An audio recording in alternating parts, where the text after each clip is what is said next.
امیر علیہ سنت کی بارگاہ میں عرض ہے، یہ ارشاد فرمائیے کہ حضرت سیدنا مولا مشکل کشا علی المرتضیٰ کرم اللہ تعالی وجہہ الکریم اور حضرت سیدنا امیر معاویہ رضی اللہ تعالی عنہ دونوں ہی صحابی ہیں،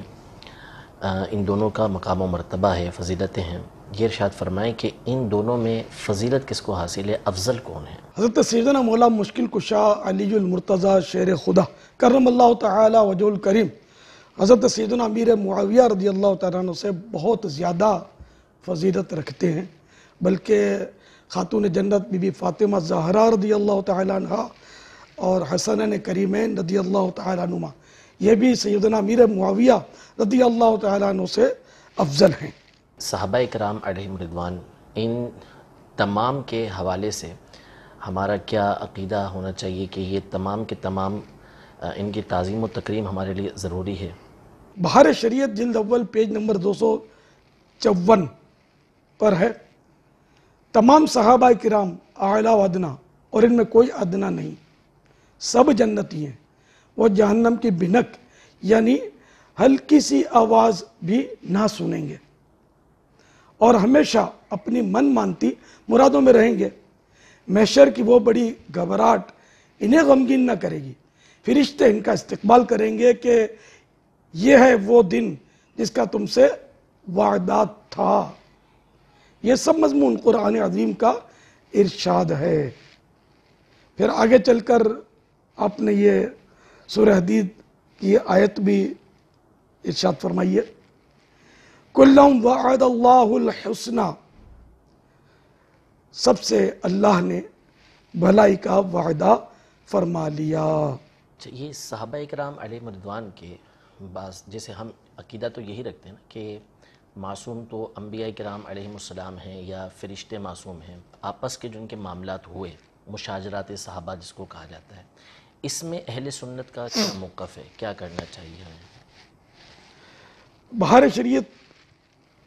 جلد اول پیج نمبر 254 پر ہے، صحابہ کرام علیہ رضوان انبیاء نہ تھے، فرشتے نہ تھے کہ معصوم ہوں، ان میں بعض کے لیے لغزشیں ہوئیں، مگر ان کی کسی بات پر گرفت اللہ و رسول عز و جل و صلی اللہ تعالی علیہ وآلہ وسلم کے خلاف ہے۔ اللہ عز و جل نے سورہ حدید میں جہاں صحابہ کی دو قسمیں فرمائیں، مومنین قبل فتح مکہ اور بعد فتح مکہ، اور ان کو ان پر تفضیل دی اور فرما دیا کُلًّا وعد اللہ الحسنى، یعنی سب سے اللہ نے بھلائی کا وعدہ فرما لیا۔ ایک نازک سا سوال یہ ہے کہ حضرت مولا مشکل کشا رضی اللہ تعالیٰ عنہ اور سیدنا امیر معاویہ رضی اللہ تعالیٰ عنہ کے درمیان ایک مشہور جنگ ہوئی، تو اب وہ کسی بنیاد پر ہوئی، یہ ارشاد فرمائے کہ اہل سنت کو اس حوالے سے کیا موقف رکھنا چاہیے کہ اس میں مولا مشکل کشا رضی اللہ تعالیٰ عنہ کس پر تھے اور حضرت امیر معاویہ رضی اللہ تعالیٰ عنہ کس پر تھے؟ اس میں یہ کہ حضرت مولا مشکل کشا علی المرتضیٰ شیر خدا کرم اللہ تعالی وجہ الکریم اس معاملے میں حق بر تھے، اور سیدنا امیر معاویہ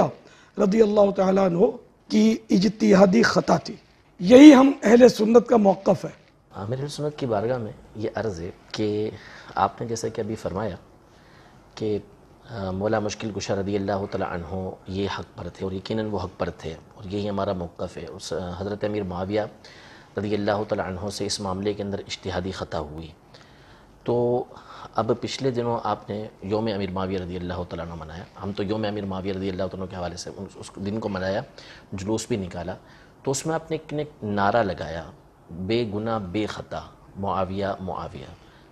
تو یہ جب ہم اپنا موقف بیان کر رہے ہیں اور یہی ہمارا موقف ہے، امام اہل سنت کی آپ تعلیمات بیان کرتے ہیں اور یہی آپ ہمیشہ ہمیں بھی سکھاتے آئے ہیں کہ ہم ہی رضوی، امام اہل سنت نے جس چیز کو بیان کیا اسی پر ہم چلتے ہیں، بہار شریعت ہی کے اندر جو عقائد و نظریات ہیں اسی پر ہم چلتے ہیں۔ تو جب ہمارا موقف ہی ہے کہ مولا مشکل کشا رضی اللہ تعالیٰ عنہ حق پر تھے، امیر معاویہ رضی اللہ تعالیٰ عنہ سے یہاں پر اجتہادی خطا ہوئی ہے، تو پھر اس نعرے کا کیا مطلب کہ بے گناہ بے خطا معاویہ معاویہ؟ گناہ معصیت اللہ کی نافرمانی ہے، تو میں نے ان مانو کر کہ ہمارا عقیدہ یہ ہے کہ سب کے سب صحابہ کرام علیہم الرضوان عادل ہیں. اگر ان میں سے کسی سے خطائے معصیت سرزد ہو بھی گئی تو وہ اس پر برقرار نہ رہے بلکہ رجوع فرما لیا. اس حوالے سے میں نے ان کو بے خطا اور بے گناہ کہا. اور اجتہادی خطا یہ معصیت نہیں کہلاتی بلکہ اجتہادی خطا پر تو ایک اجر ہے، جو کہ حدیثوں میں علماء سب سمجھتے ہیں ان چیزوں کو کہ اجتہادی خطا اگر مجتہد کرے تو اس پر بھی اس کو اجر ملتا ہے. تو میری مراد یہاں بے خطا بے گناہ سے رب کی معصیت. واللہ تعالی اعلم ورسولہ اعلم عز و جل و صلی اللہ تعالی علیہ وآلہ وسلم. صلو علی الحبیب صلی اللہ تعالی علی محمد.